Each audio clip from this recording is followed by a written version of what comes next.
I'm Michael's older brother. A lot of you probably knew that. Now, recently I moved to Eastern Europe for 4 years, and just before I went there, my grandmother pulled me aside, and she looked at me very directly and said, "Don't come back married."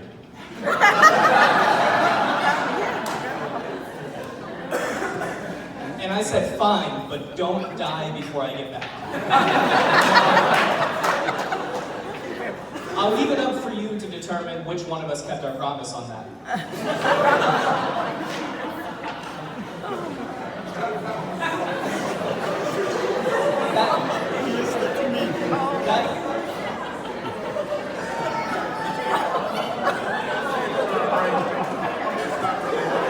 trying to keep this short if we can get ourselves together.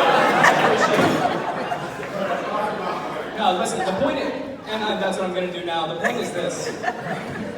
Having met Jen, my grandmother never gave my brother that kind of advice. And I bring that up because it's a good example of the way that my brother's life and my life have diverged almost completely. I mean, on paper, if you looked at us, unless you knew we were brothers, you wouldn't even have the inkling that we had anything in common. But we have a certain unspoken agreement that's kept us together for a little over 27 years now, coming up on 28. It's like this whole time it's been a single conversation that we've been able to return to. Even when I was living abroad, when I was going to school, and there were times where we didn't have the opportunity to talk for upwards of a year, I knew every time I saw my brother, we'd get to come back to that same conversation and keep going the way that things always were, with that certain unspoken agreement. But today, I'd like to address some of those things pretty directly that have been unspoken during this time. While we haven't had the opportunity to talk sometimes when I was abroad, I have talked about my brother a lot, to a lot of different people. There's people as far east as Moldova and Ukraine, Georgia, people from China, Nigeria, and Kazakhstan, who have heard about almost a mythic figure.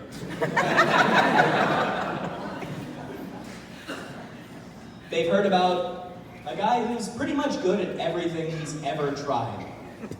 My little brother, a pool shark whose shoulders are broad enough that I can stand behind him and you can't see me. The brother who has an encyclopedic memory for hockey statistics and jokes, and is able to weave any of those into any conversation you have with him, but he doesn't have to because you're already enjoying it too much. To a lot of those people, my brother is essentially a folk hero. But to me, he's just a hero. And that's not hyperbole.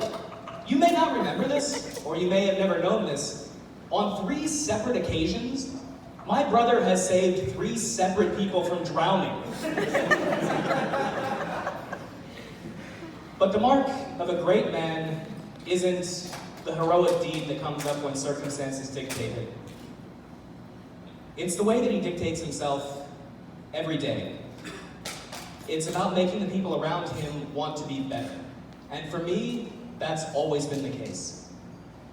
Despite all of his natural talents, he's conducted himself with grace and humility and kindness with everyone he's ever met.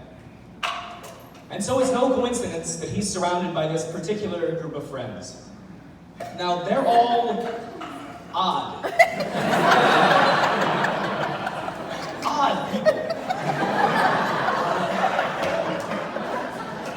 And that is not just, it extends all the way through the room. But I've scarcely met a group of people that are more loyal and more supportive in my life. And in a society where loneliness is nearly endemic among adults, it's enough to make you kind of envious. In the same way that anybody who's ever walked into Jen and Mikey's house has shown a glimmer of envy in their eyes to see 2 people who were clearly made for each other.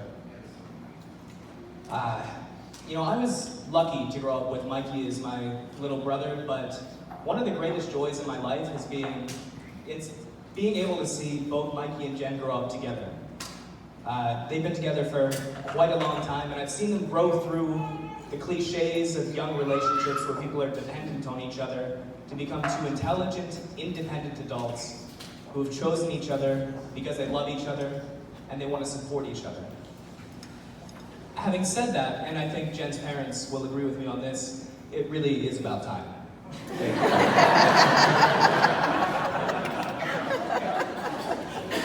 Now, I could gush on for hours about stories about my brother and about Jen, but the 2 rules of a wedding toast are to not make it about yourself and to keep it brief.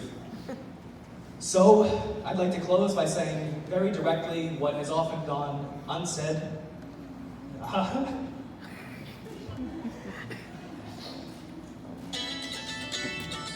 Thank you.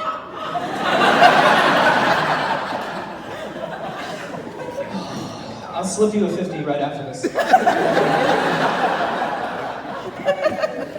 It's that I have the utmost respect for you. I am very proud. And I love you. To Mikey and Jen.